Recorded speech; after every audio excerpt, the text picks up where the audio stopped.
नमस्कार मित्रों, अगर आप हिंदी की परीक्षा देने जा रहे हैं, चाहे वो टीजीटी की हो, पीजीटी की हो, नेट की हो, जेआरएफ की हो, तो आपके लिए ये हमारा प्रैक्टिस सेट पेपर उपयोगी सिद्ध होगा। इसे आप बार बार अभ्यास करेंगे तो आपका लाभ होगा। इसमें मैंने बहुत ही महत्वपूर्ण प्रश्नों को लिया है जो कि आपके लिए लाभकारी होगा। ये मेरा पहला प्रैक्टिस सेट है जो कि आदिकाल पे है। आइए हम उसको शुरू करते हैं। पहला, साहित्य का इतिहास जनता की चित्त वृत्ति का इतिहास है। यह कथन किसका है? तो ये कथन किसका है?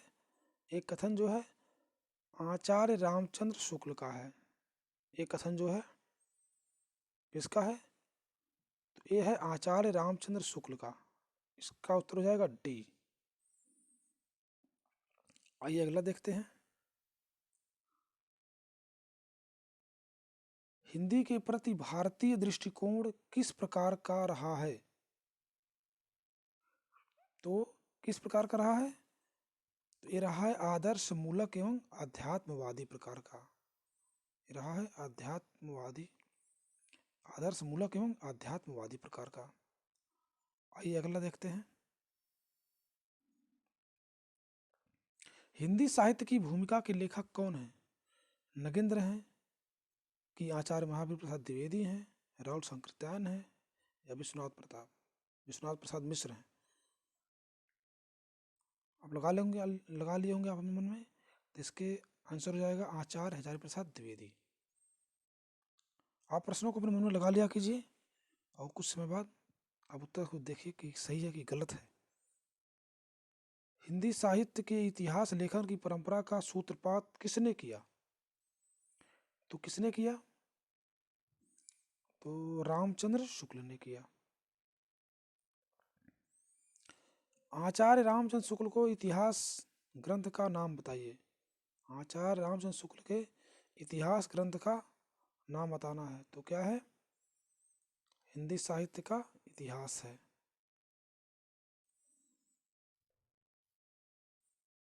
अगला है छठवां, इसमें असत्य कथन कौन सा है? तो इसमें असत्य कथन बताना है कौन सा है। पहला है शुक्ल जी का इतिहास ग्रंथ 1929 में प्रकाशित हुआ। ये तो सही है। गारसा तासी हिंदी साहित्य के इतिहास के प्रथम लेखक हैं। ये भी सही है। शिव सिंह सरोज में लगभग 1000 कवियों का विवरण दिया है। ये भी सही है। तो गलत क्या होगा? अंतिम वाला ही। हिंदी साहित्य का आदिकाल डॉक्टर नगेंद्र की रचना है, जो कि क्या है? ये गलत है। आइए आगे आते हैं 7वें पे।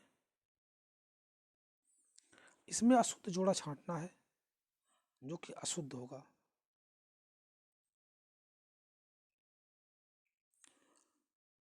राजस्थानी भाषा और साहित्य, ये मोतीलाल मनारिया की है। ये सही है।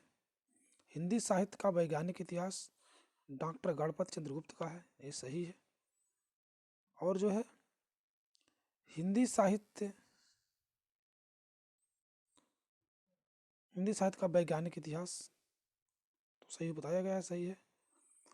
और सी जो है हिंदी साहित्य का वैज्ञानिक इतिहास, आप देख सकते हैं 2 बार आ जा रहा है। ये चार्ल्स ग्रेगसन का नहीं है। इनका क्या है आपको पता ही है।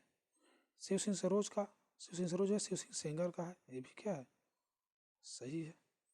तो आपका यही क्या है? यही गलत है। तो आपका इसमें अशुद्ध छांटना था, यही जो है सी वाला जो है अशुद्ध है। 8वां है हिंदी साहित्य के सर्वप्रथम इतिहास ग्रंथ रचना काल। हिंदी साहित्य के इतिहास का सर्वप्रथम इतिहास ग्रंथ का रचना काल क्या है? तो इसका रचना काल जो है क्या है? तो सी है 1839। 9वां है हिंदी साहित्य का इतिहास सर्वप्रथम किस भाषा में लिखा गया? तो किस भाषा में लिखा गया? आप सबको पता है, फ्रेंच में। अगला है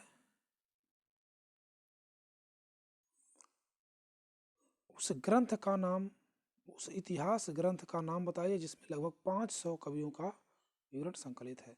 तो ये है 10वां का ए, मिश्र बंधु विनोद, जो कि मिश्र बंधु द्वारा लिखित रचना है। अगला है हिंदी वीर काव्य के रचयिता कौन है? हिंदी वीर काव्य के रचयिता कौन है? तो हिंदी वीर काव्य के रचयिता जो है कौन है? तो ये है टीकम सिंह है। इसके रचयिता है टीकम सिंह।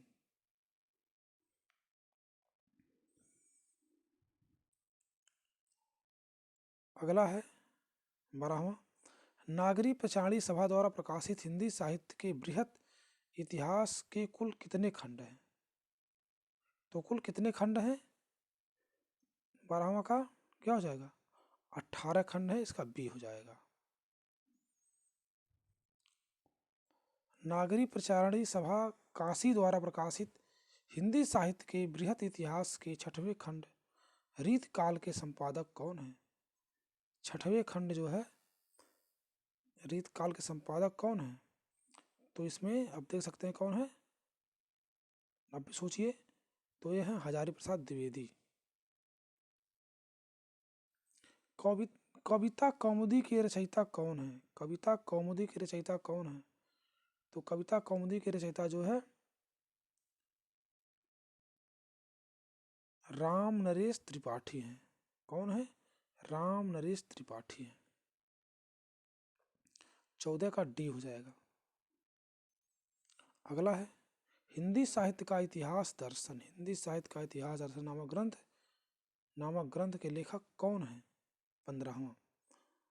इसके लेखक कौन है?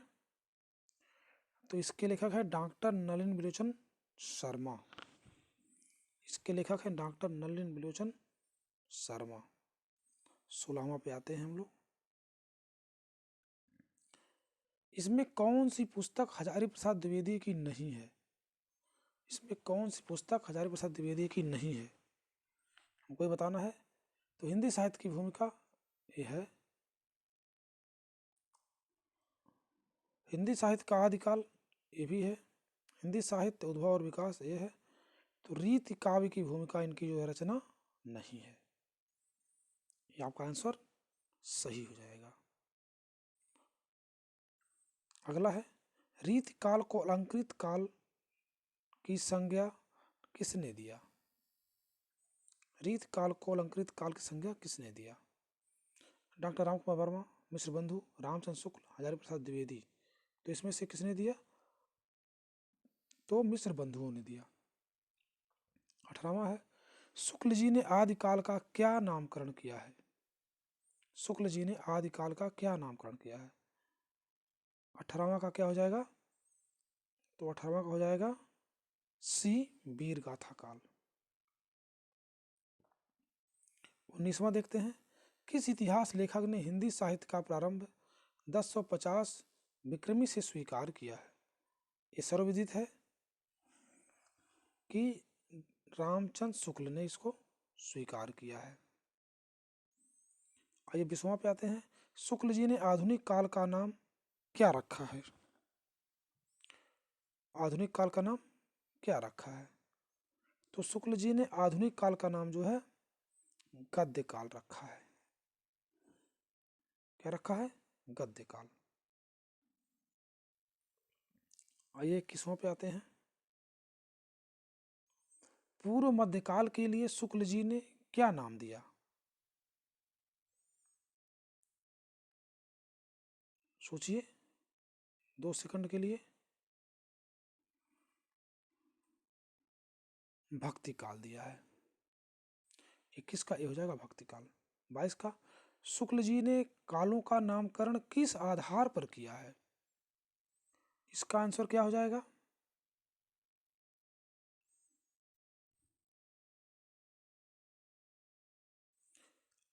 प्रवृत्ति की प्रधानता के आधार पे।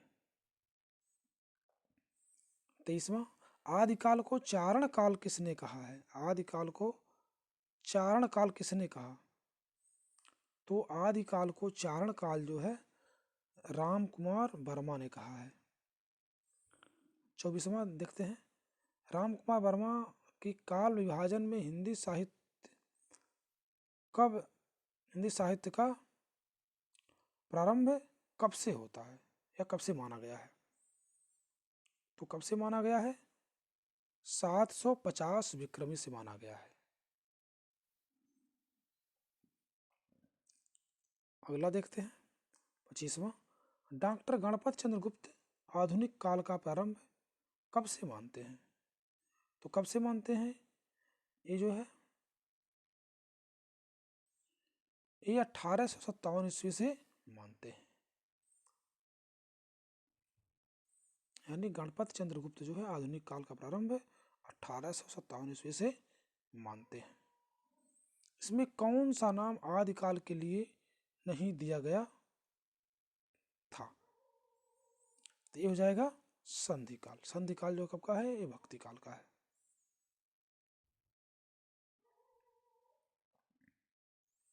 अगला देखते हैं 27वां, राहुल सांकृत्यायन जो है, राहुल सांकृत्यायन हिंदी का पहला कवि किसे मानते हैं? तो सर्वविदित है सरहपा या सरहपाद को, आप लोग जानते ही हैं। सरहपाद का समय राहुल सांकृत्यायन जी के अनुसार क्या है? तो क्या कब है?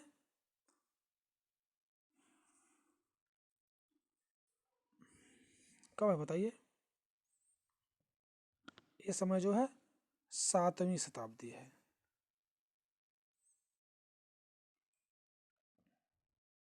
अगला प्रश्न बहुत महत्वपूर्ण प्रश्न है, बहुत महत्वपूर्ण प्रश्न है। हिंदी का पहला ग्रंथ कौन सा है? हिंदी का पहला ग्रंथ कौन सा है? हिंदी का पहला ग्रंथ कौन सा है?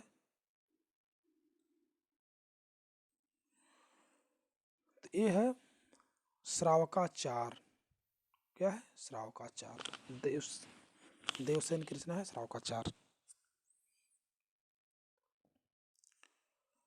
अगला प्रश्न है, श्रावकाचार के रचयिता कौन है? तो कौन है? देवसेन है।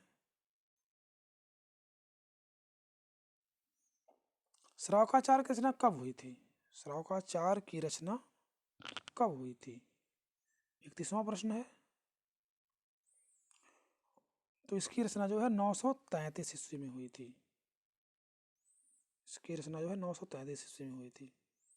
आइए 32वां पाते हैं, जगनिक द्वारा रचित वीर रस प्रधान ग्रंथ का नाम क्या है? जगनिक, आलखंड या परमाल रासो। अगला है आलखंड किस रचना का लोकप्रिय नाम है? आलखंड में बताया गया है परमाल रासो। ये पृथ्वीराज रासो बिल्कुल मत लगाना। अगला है, पृथ्वीराज रासो के विषय में कौन सी धारणा अधिक उपयुक्त है? हाँ, तो ये रचना है, पृथ्वीराज रासो के विषय में कौन सी धारणा अधिक उपयुक्त है? तो ये जो है कौन सी है? अर्ध प्रमाणिक। यह जो है ज्यादा उपयुक्त है। बाकी विद्वानों विचार तो सब में आते हैं कुछ ना कुछ। हाँ, अब आते हैं 35वें पे। 35वां प्रश्न है, बीसल देव रासो का प्रधान रस क्या है? बीसल देव रासो का प्रधान रस क्या है? तो इसका प्रधान रस जो है श्रृंगार रस है। क्या है? श्रृंगार रस है। ये प्रश्न बहुत इंपॉर्टेंट है, अधिकतर परीक्षाओं में पूछा जाता है। अगला है, इनमें 36वां, इनमें से हिंदी का प्रथम महाकाव्य किसे माना जाता है?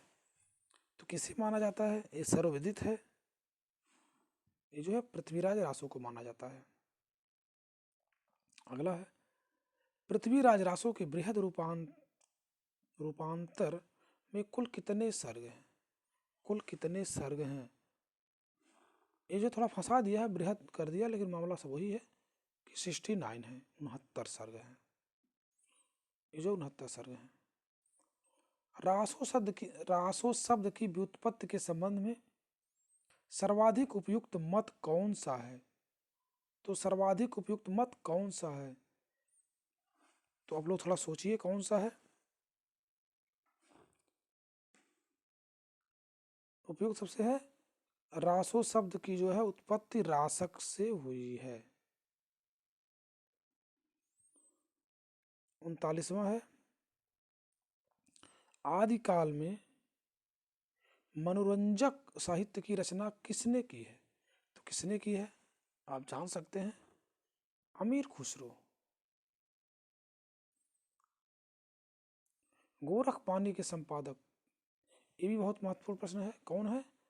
ये जो है पीतंबर दत्त बड़थवाल हैं, बहुत पूछा जाता है ये भी। इनमें से सही कथन कौन सा है? इनमें से सही कथन कौन सा है? अधिकांश रासो काव्य प्रमाणिक हैं, अधिकांश रासो काव्य अप्रमाणिक हैं, विशल देव रासो वीर रस प्रधान ग्रंथ है, पृथ्वीराज रासो में वीर रस की प्रधानता है। तो इसमें से कौन सा सही है आपको बताना है।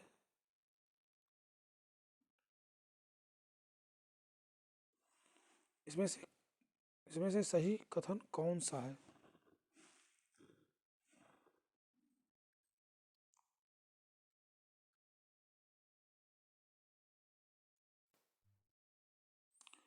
इकतालीस का डी हो जाएगा, पृथ्वीराज रासो में वीर रस की प्रधानता है। अब 42वां पे आते हैं, सिद्धों की संख्या कितनी बताई गई है?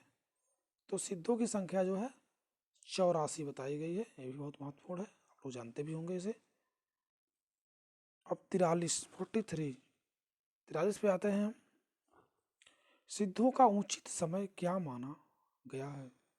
तो सिद्धों का जो है उचित समय जो है 7वीं 8वीं सदी मानी गई है। अगला है नारी निंदा किस संप्रदाय में मिलती है? नारी निंदा किस संप्रदाय में मिलती है? तो इसका क्या होगा, इसका बताइए क्या होगा। इसका हो जाएगा नाथ पंथ में। 45 में, इसमें से नाथ संप्रदाय में क्या नहीं है? नाथ संप्रदाय में क्या नहीं है? तो इसमें हो जाएगा गृहस्थों का आदर, क्योंकि गृहस्थ नहीं होते हैं। 46वां, ये भी रचना बहुत महत्वपूर्ण है, बहुत इंपॉर्टेंट है। वर्ण रत्नाकर के रचयिता कौन है? तो कौन है? ज्योतिरीश्वर ठाकुर। कौन है? ज्योतिरीश्वर ठाकुर।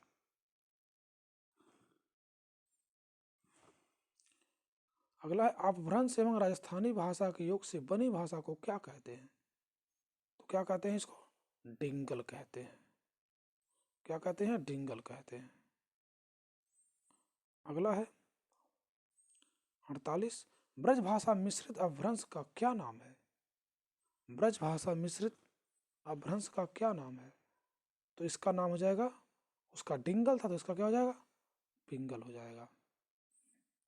49, इसमें से कौन आदिकाल का ग्रंथ है? नहीं है। इसमें कौन आदिकाल का ग्रंथ है? नहीं है। तो ये क्या हो जाएगा? पद्मावत, जयश्रीकृत पद्मावत। ये आदिकाल का नहीं है, ये भक्ति काल का है। 50वां, 50वें प्रश्न पे आ गए हैं। आदिकाल में नहीं, 50वां पढ़ते हैं, विद्यापति पदावली की रचना किस भाषा में हुई है? तो विद्यापति पदावली की रचना जो है मैथिली में हुई है, इन्हें मैथिल कोकिल भी कहा जाता है। 51 पे, आदिकाल में खड़ी बोली का प्रयोग किस कवि ने किया है? तो एक कवि है खुसरो, खुसरो ने किया है। अगला है, इसमें जैन धर्म का संबंध किस कवि से नहीं है? तो जैन धर्म का संबंध किस कवि से नहीं है? तो इसका हो जाएगा विद्यापति, ये भक्ति काल के हैं। खालिक बारी के रचयिता कौन है? तो खालिक बारी के रचयिता जो है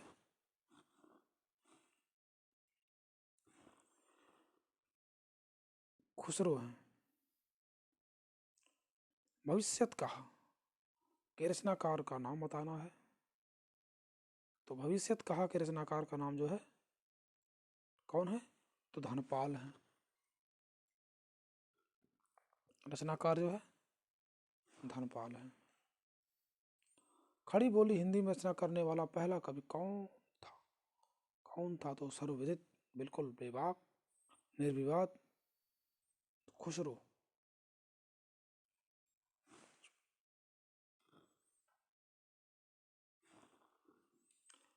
अगले हैं,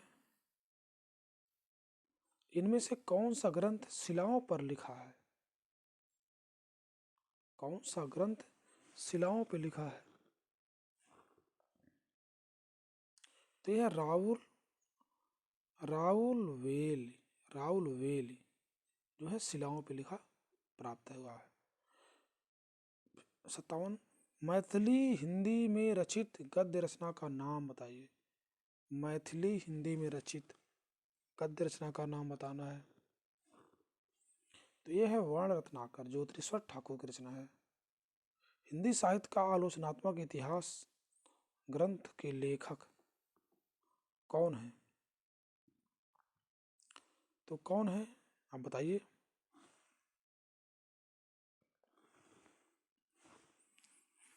तो यह है राम कुमार वर्मा।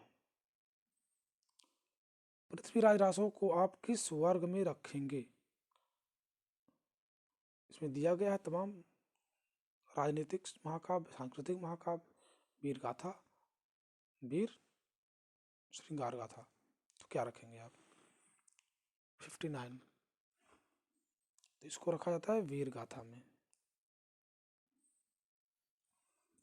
60वां, पृथ्वीराज रासो में सर्वाधिक विवादित पक्ष है। इसमें विवादित पक्ष क्या है वही बताना है आपको। तो इसमें जो सर्वाधिक विवादित पक्ष है वह ऐतिहासिकता को लेकर इसके। पाहुड़ दोहा के रचयिता कौन थे? पाहुड़ दोहा, तो पाहुड़ दोहा आप जानते भी होंगे राम सिंह की रचना है।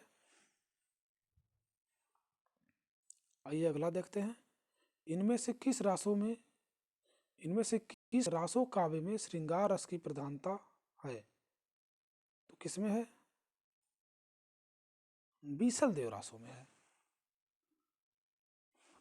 बीसल देव रासो में बहुत पूछा जाता है, किस रस की बात करता है, इसको जरूर जान लीजिएगा आप लोग।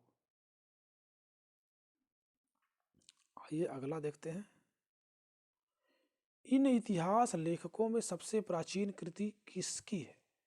सबसे प्राचीन कृति किसकी है?